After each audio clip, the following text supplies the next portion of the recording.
നമസ്കാരം, welcome back to our channel. ഇന്ന് നമുക്ക് വളരെ പെട്ടെന്ന് ഉണ്ടാക്കാൻ പറ്റുന്ന നല്ല ടേസ്റ്റി ആയിട്ടുള്ളൊരു ക്യാരമൽ പുഡിങ്ങിന്റെ റെസിപ്പി കാണാം. നമ്മുടെ വീട്ടിലുള്ള കുറഞ്ഞ ചേരുവകൾ കൊണ്ട് പെട്ടെന്ന് ഉണ്ടാക്കിയെടുക്കാൻ പറ്റുന്ന നല്ലൊരു പുഡിങ്ങാണ് ഇത്. പാലും പഞ്ചസാരയും മുട്ടയും വെച്ചിട്ടാണ് നമ്മൾ ഈ ഒരു പുഡിങ് ഉണ്ടാക്കുന്നത്.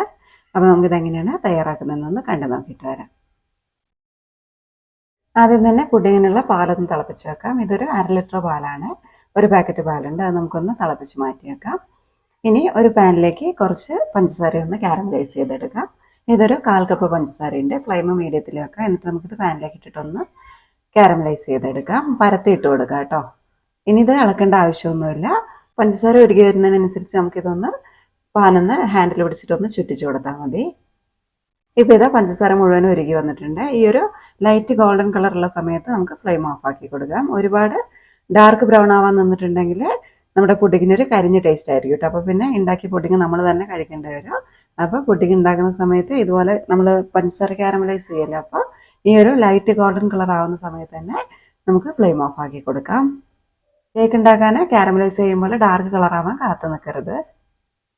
ഇനി നമുക്ക് പെട്ടെന്ന് തന്നെ നമ്മൾ പുഡിങ് സെറ്റ് ചെയ്യാനുള്ള പാത്രത്തിലേക്ക് ഒഴിച്ചു കൊടുക്കാം. ഞാനിപ്പോൾ ഒരു 6.5 ഇഞ്ചിൻ്റെ കേക്ക് ടിന്നാണ് എടുക്കുന്നത്. ഇതിന് പകരമായിട്ട് നമുക്ക് നമ്മൾ സാധാരണ ചോറ് കഴിക്കുന്ന പാത്രത്തിൽ, അതല്ലെങ്കിൽ ഏതെങ്കിലും ബൗളിലോ സ്റ്റീലിൻ്റെ ചെരുവത്തിലൊക്കെ ഒഴിച്ചു കൊടുത്താലും മതിയേ.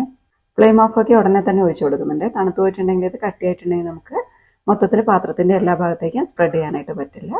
അപ്പോൾ പാത്രത്തിലേക്ക് ഒഴിച്ചു കൊടുത്തിട്ട് പെട്ടെന്നൊന്ന് ചുറ്റിച്ചു കൊടുക്കുന്നുണ്ട്. എന്നിട്ട് ബാക്കിയുള്ള ഭാഗത്തേക്ക് ഒന്ന് സ്പൂൺ വെച്ചിട്ടൊന്ന് പരത്തി കൊടുക്കുന്നുണ്ട്. നമുക്കിതുപോലെ കട്ടിയായി കഴിഞ്ഞിട്ടുണ്ടെങ്കിൽ പരത്താൻ പറ്റില്ല.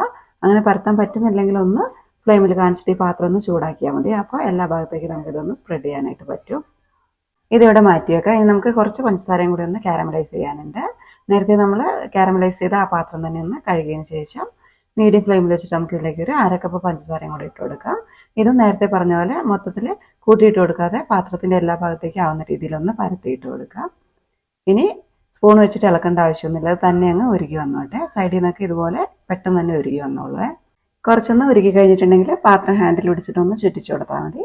അപ്പോൾ ഉരുകാൻ ബാക്കിയുള്ള പഞ്ചസാരയും പെട്ടെന്ന് തന്നെ ഉരുകി വന്നോളൂ. ഇതും ഒരുപാട് നേരം തീയിൽ വെച്ചിട്ട് ഡാർക്ക് കളറാക്കി എടുക്കാൻ നിൽക്കരുത്. ലൈറ്റ് ഗോൾഡൻ കളർ ആകുമ്പോൾ തന്നെ ഫ്ലെയിം ഓഫ് ആക്കി കൊടുക്കണേ. ഒരുപാട് ഡാർക്ക് ആവാൻ നിന്നിട്ടുണ്ടെങ്കിൽ പുഡിങ്ങിന് നല്ല കരിഞ്ഞ ടേസ്റ്റ് ആയിരിക്കും, അത് മറന്നു പോകരുത്. തീ കൂട്ടി വെച്ചിട്ട് പഞ്ചസാര കാരമലൈസ് ചെയ്യരുത് കേട്ടോ. മീഡിയം ഫ്ലെയിമിൽ തന്നെ വെച്ചിട്ട് ചെയ്യുക. പഞ്ചസാര മുഴുവനും ഉരുകി കഴിയുമ്പോഴേക്കും ഫ്ലെയിം ഓഫ് ആക്കി കൊടുക്കുക. ബാക്കി പാത്രത്തിൻ്റെ ചൂടും കൊണ്ട് തന്നെ നല്ല കളറായി കിട്ടിക്കോളൂ കേട്ടോ. പഞ്ചസാര മുഴുവനും ഉരുകിയിട്ട് നല്ലൊരു ഗോൾഡൻ കളറായി കഴിയുമ്പോൾ നമുക്ക് ഫ്ലെയിം ഓഫ് ആക്കുക. ഫ്ലെയിം ഓഫ് ആക്കിയതിന് ശേഷം മാത്രം ഇതിലേക്ക് നമ്മൾ ആദ്യം തിളപ്പിച്ച് വെച്ചിരുന്ന പാലുണ്ടല്ലോ, അത് ഒഴിച്ചു കൊടുക്കാം. പാലിൻ്റെ പാട ഒഴിവാക്കിയിട്ടാണ് ഞാൻ ഒഴിച്ചു കൊടുത്തിരിക്കുന്നത്. ഫ്ലെയിം ഓഫ് ആക്കിയിട്ടാണ് പാൽ ഒഴിച്ചു കൊടുക്കുന്നത്. ഫ്ലെയിം ഓഫ് ആക്കിയിട്ടില്ലെങ്കിൽ പാല് മുകളിലേക്ക് പെട്ടെന്ന് തന്നെ അങ്ങ് പതഞ്ഞു പോകും. അപ്പോൾ അതൊന്ന് ഒഴിവാക്കാനാണ് ഓഫാക്കിയത്. ഓഫാക്കിയില്ലെങ്കിലും കുഴപ്പമില്ല, ഇതൊന്ന് ശ്രദ്ധിച്ചിരുന്നാൽ മതി. എന്നിട്ട് പെട്ടെന്ന് തന്നെ അങ്ങ് ഇളക്കി കൊടുത്താൽ മതി പതഞ്ഞ് മുകളിലേക്ക് പൊങ്ങുന്ന സമയത്ത്. അതുപോലെ പഞ്ചസാര കാരമലൈസ് ചെയ്തത് കണ്ടില്ലേ, നല്ല കട്ടിയായിട്ടാണ് ഇരിക്കുന്നത്. ഇതൊന്ന് ഉരുകിയും കൂടെ വരണം. അതുകൊണ്ട് നമുക്ക് ഫ്ലെയിം ഒന്ന് ഓണാക്കി കൊടുത്തിട്ട് ഈ പാലൊന്നും കൂടി ഒന്ന് തിളപ്പിച്ചെടുക്കാം. ആ ചൂടുകൊണ്ട് ഇതൊക്കെ കട്ടിയായിരിക്കുന്നതൊക്കെ നന്നായിട്ടൊന്ന് അലിഞ്ഞു വന്നോളും. പാലിപ്പോൾ നല്ലോണം തിളച്ച് വന്നിട്ടുണ്ട്. കട്ടിയായിരുന്ന കാരമലൊക്കെ നന്നായിട്ട് ഉരുകി വന്നിട്ടുണ്ട്. ഇനി നമുക്കിത് അങ്ങോട്ട് മാറ്റി വെക്കാം. ഇനി ഒരു ബൗളിലേക്ക് നമുക്ക് 4 മുട്ടയൊന്ന് പൊട്ടിച്ചൊഴിച്ച് കൊടുക്കാം. ഒരു ഹാൻഡ് വിസ്കോ അതല്ലെങ്കിൽ സ്പൂണോ വെച്ചിട്ട് ഇതൊന്ന് മിക്സ് ചെയ്തെടുക്കാം എല്ലാം കൂടെ. ഇനി ഇതിലേക്ക് നമുക്ക് കുറച്ച് വാനില എസൻസും കൂടെ ചേർത്ത് കൊടുക്കാം. 1 ടീസ്പൂൺ വാനില എസൻസ് ചേർക്കുന്നുണ്ട്. അതും കൂടെ ചേർത്തിട്ട് ഒന്നും കൂടെ ഹാൻഡ് വിസ്ക് വെച്ചിട്ട് തന്നെ നല്ലോണം ഒന്ന് അടിച്ച് പതപ്പിച്ചെടുക്കുന്നുണ്ട്. ഇനി ഇതിലേക്ക് നമ്മളിപ്പോൾ റെഡിയാക്കി വെച്ചിരിക്കുന്ന പുഡിങ്ങിൻ്റെ മിക്സ് ചൂടോട് കൂടിയിട്ട് ഒഴിച്ചു കൊടുക്കാം. തിളപ്പിച്ച് വാങ്ങി ഉടനെ ഒഴിക്കരുത് കേട്ടോ. നമ്മൾ തിളപ്പിച്ച് വെച്ചിട്ട് ഇപ്പം മുട്ടയൊക്കെ ഒന്ന് പൊട്ടിച്ചൊഴിച്ച് വാനില എസൻസ് ഒക്കെ ചേർത്തിട്ടൊന്ന് മിക്സ് ചെയ്യാനുള്ള ടൈം ഉണ്ടല്ലോ, അത്രയും ഗ്യാപ്പിലാണ് ഒഴിച്ചു കൊടുക്കുന്നത്. അപ്പോഴത്തേക്കും കുറച്ചൊന്ന് തണുത്തിട്ടുണ്ടാകും. നമുക്ക് നമ്മുടെ വിരലൊന്ന് ഈ മിക്സിലേക്കൊന്ന് മുക്കിയിട്ട് പെട്ടെന്ന് മുകളിലേക്ക് പൊന്തിക്കാനായിട്ട് തോന്നണം. ആ ഒരു ചൂടിനാണ് ഒഴിച്ചു കൊടുക്കുന്നത്. ഒരു കൈ കൊണ്ട് പുഡിങ്ങിൻ്റെ മിക്സ് ഒഴിച്ചു കൊടുക്കുക, മറ്റേ കൈ കൊണ്ട് ഇളക്കി കൊടുത്തുകൊണ്ടിരിക്കണേ. മുഴുവനും ഒഴിച്ചു കൊടുത്തിട്ടുണ്ട്. എല്ലാം നന്നായിട്ടൊന്ന് യോജിക്കുന്ന വിധത്തിൽ 1-2 മിനിറ്റ് ഒന്ന് മിക്സ് ചെയ്ത് കൊടുക്കാം. നമ്മൾ പാട ഒഴിവാക്കിയിട്ടാണ് പാൽ ഒഴിച്ചു കൊടുത്തത്, എന്നാൽ ഇതിൽ ചെറിയ തരികളൊക്കെ ഉണ്ടാകുക. അപ്പോൾ നമുക്കതൊന്ന് ഒഴിവാക്കാൻ വേണ്ടിയിട്ട് ഇതൊന്ന് അരിപ്പയിൽ കൂടി ഒന്ന് അരിച്ചെടുക്കാം. ഇത് കണ്ടില്ലേ, ചെറിയ തരികളൊക്കെ ഉണ്ട്. അപ്പോൾ ഇതൊന്ന് ഒഴിവാക്കാനാണ് അരിച്ചെടുത്തത്. അരിച്ചില്ലെങ്കിലും കുഴപ്പമൊന്നുമില്ല കേട്ടോ, അല്ലാതെയും നന്നായിട്ട് തന്നെ കിട്ടും. എന്നാലും നമ്മളൊന്ന് അരിച്ചെടുത്തെന്ന് മാത്രം. ഇനി ഇത് നമുക്ക് ചൂടോടുകൂടി തന്നെ നേരത്തെ നമ്മൾ കാരമൽ സിറപ്പ് സ്പ്രെഡ് ചെയ്ത് വെച്ചിരുന്ന പാത്രത്തിലേക്ക് ഒഴിച്ചു കൊടുക്കാം. ഒരു കാര്യം വിട്ടുപോയിട്ട് ഇതിലേക്ക് ഒരു ചെറിയ നുള്ള ഉപ്പും കൂടെ ചേർക്കുന്നുണ്ട്. അടിയിൽ തട്ടാതെ പെട്ടെന്നൊന്ന് മിക്സ് ചെയ്തെടുക്കുന്നുണ്ട്. ഇത് എപ്പോൾ ചേർത്താലും കുഴപ്പമൊന്നുമില്ല. നേരത്തെ നമ്മൾ കാരമൽ സിറപ്പിലേക്ക് പാൽ ഒഴിച്ചിട്ടൊന്ന് തിളപ്പിച്ചെടുത്തില്ലേ, ആ ഒരു സമയത്ത് ചേർത്താൽ മതി. ഇനി ഇതൊന്ന് വേവിച്ചെടുക്കണം. വേവിക്കുന്ന സമയത്ത് ആവിവെള്ളം വീഴാതിരിക്കാൻ വേണ്ടി നമുക്കിതൊരു ഫോയിൽ പേപ്പർ വെച്ചിട്ടൊന്ന് മൂടി വെക്കാം കേട്ടോ. ഫോയിൽ പേപ്പർ അല്ലെങ്കിൽ നമുക്ക് സാധാരണ പ്ലേറ്റ് വെച്ചിട്ട് അതല്ലെങ്കിൽ വേറെ എന്തെങ്കിലും അടപ്പ് വെച്ചിട്ട് മൂടി വെക്കാം. ചെറിയൊരു ഗ്യാപ്പ് ഇട്ട് കൊടുക്കണം എന്ന് മാത്രം. പ്ലേറ്റ് ആണെങ്കിൽ ഗ്യാപ്പ് ഇട്ട് കൊടുക്കാം. ഇതിപ്പോൾ ഫോയിൽ പേപ്പർ ആയതുകൊണ്ട് തന്നെ ആവി പുറത്തേക്ക് പോകാൻ വേണ്ടിയിട്ട് നമുക്ക് കത്തി വെച്ചിട്ട് ചെറുതായിട്ടൊന്ന് മുറിച്ച് കൊടുക്കാം കേട്ടോ. ഇതിൽ ആവി പുറത്തേക്ക് പോയിക്കോളും. ഇത് നമുക്കൊരു സ്റ്റീമറിൽ വെച്ചിട്ട് വേവിച്ചെടുക്കാം കേട്ടോ. 2-3 കപ്പ് വെള്ളം ഒഴിച്ച് കൊടുക്കുന്നുണ്ട്. ഇതൊരു അരമണിക്കൂറൊക്കെ വേവിച്ചെടുക്കേണ്ടി വരും. അപ്പോൾ അതിനനുസരിച്ച് കൂടുതൽ വെള്ളം ഒഴിച്ച് കൊടുക്കണം. വെള്ളം വറ്റി പോകാൻ പാടില്ല. ഈ വെള്ളത്തിലേക്ക് ഒരു റിങ് ഇറക്കി വെച്ചിട്ട് അതിന് മുകളിലേക്ക് നമ്മളിപ്പോൾ എടുത്തു വെച്ചിരിക്കുന്ന പുഡിങ്ങിൻ്റെ ട്രേ വെച്ച് കൊടുക്കുക കേട്ടോ. അതല്ലെങ്കിൽ ഇതുപോലെ ഒരു സ്റ്റീമർ പ്ലേറ്റ് വെച്ചിട്ട് അതിന് മുകളിലേക്ക് വെച്ചിട്ട് ആവി കയറ്റിയിട്ടും വേവിച്ചെടുക്കാം. ഇനി ഇത് അടച്ചു വെച്ചിട്ട് മീഡിയം ഫ്ലെയിമിലൊന്ന് വേവിച്ചെടുക്കാം. അടച്ചു വെക്കുമ്പോൾ ചെറിയൊരു ഗ്യാപ്പ് ഇട്ട് കൊടുക്കണേ, ആവി പുറത്തേക്ക് പോകാൻ വേണ്ടിയിട്ട്. ഇതൊരു 25 മിനിറ്റ് ആയിട്ടുണ്ട്. ഇപ്പോൾ നമുക്കൊന്ന് തുറന്നു നോക്കാം. സൈഡ് ഭാഗമൊക്കെ നന്നായിട്ട് വെന്ത് വന്നിട്ടുണ്ട്. നല്ല ജെല്ല് പോലെ ആയിട്ടുണ്ട്. നടുഭാഗം കുറച്ച് വെള്ളം പോലെയാണ്. അതുകൊണ്ട് ഒന്നും കൂടെ ഒന്ന് മൂടി വെച്ചിട്ടൊരു 5 മിനിറ്റും കൂടെ ഒന്ന് വേവിക്കാം. ഇപ്പോൾ 5 മിനിറ്റും കൂടെ കഴിഞ്ഞിട്ടുണ്ട്. മൊത്തത്തിലൊരു അരമണിക്കൂർ എടുത്തിട്ടുണ്ട്. ഇപ്പോൾ എല്ലാ ഭാഗവും നന്നായിട്ട് വെന്ത് വന്നിട്ടുണ്ട്. ഇനി നമുക്കിത് ഫ്ലെയിം ഓഫാക്കിയതിന് ശേഷം പുറത്തേക്ക് എടുക്കാം. ഇനി ഇത് നല്ലോണം തണുത്ത് കഴിയുമ്പോൾ നമുക്ക് ട്രെയിൽ നിന്ന് പുറത്തേക്ക് എടുത്തിട്ട് മുറിച്ച് കഴിക്കാം കേട്ടോ.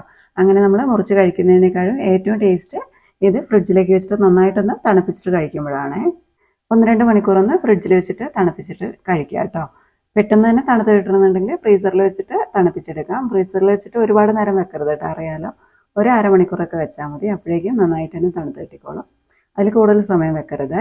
ഇതിപ്പോൾ നല്ലോണം തണുത്തിട്ടുണ്ട്. ഇനി നമുക്കിതൊന്ന് ട്രെയിൽ നിന്ന് പുറത്തേക്ക് എടുക്കണം. സൈഡ് ഭാഗം ഒന്ന് കത്തി വെച്ചിട്ടൊന്ന് വരഞ്ഞിട്ട് വിടിയിച്ചെടുക്കാം. ഇനി നമുക്ക് ഏത് പ്ലേറ്റിലേക്കാണ് പുഡിങ് എടുക്കേണ്ടത് ആ ഒരു പ്ലേറ്റ് ട്രെയിനിൻ്റെ മുകളിലേക്ക് ഉൾഭാഗം വരുന്ന രീതിയിൽ വെച്ചിട്ട് പെട്ടെന്ന് അങ്ങ് കമത്തിയാൽ മതി കേട്ടോ.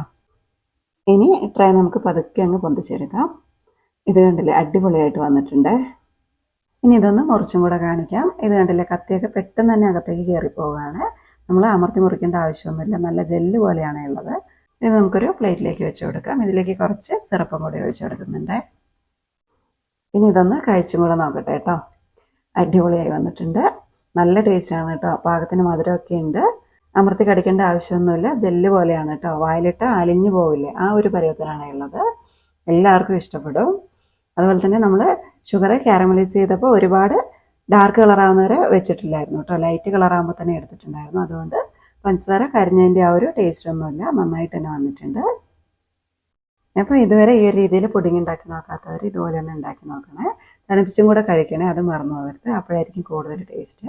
അപ്പോൾ ഉണ്ടാക്കി നോക്കുക. എന്നിട്ട് നിങ്ങളുടെ അഭിപ്രായങ്ങളൊക്കെ ഒന്ന് താഴെ എഴുതുക. അതുപോലെ തന്നെ വീഡിയോ ഇഷ്ടമാവുകയാണെങ്കിൽ ഒന്ന് ലൈക്ക് ഷെയറും കൂടെ ചെയ്യണേ. പിന്നെ നമ്മുടെ ചാനൽ ഇതുവരെ സബ്സ്ക്രൈബ് ചെയ്യാതെയാണ് കണ്ടുകൊണ്ടിരിക്കുന്നതെങ്കിൽ ഒന്ന് ഇപ്പം തന്നെ ഒന്ന് സബ്സ്ക്രൈബ് ചെയ്യണേ. സബ്സ്ക്രൈബ് ചെയ്യുന്ന സമയത്ത് അതിൻ്റെ തൊട്ടടുത്തൊരു ബെൽ ബട്ടൺ ഇല്ലേ, അതും അതിലെ ഓളും കൂടി ഒന്ന് പ്രസ് ചെയ്യണേ. അങ്ങനെയാണെങ്കിൽ ഞാൻ അപ്ലോഡ് ചെയ്യുന്ന വീഡിയോസൊക്കെ പെട്ടെന്ന് തന്നെ നിങ്ങളുടെ ഫോണിലേക്ക് നോട്ടിഫിക്കേഷനായിട്ട് വന്നോളൂ. അപ്പോൾ ഇതുപോലെയുള്ള നല്ല റെസിപ്പിയുമായിട്ട് അടുത്ത വീഡിയോയിൽ കാണാം. അതുവരെ നന്ദി, നമസ്കാരം.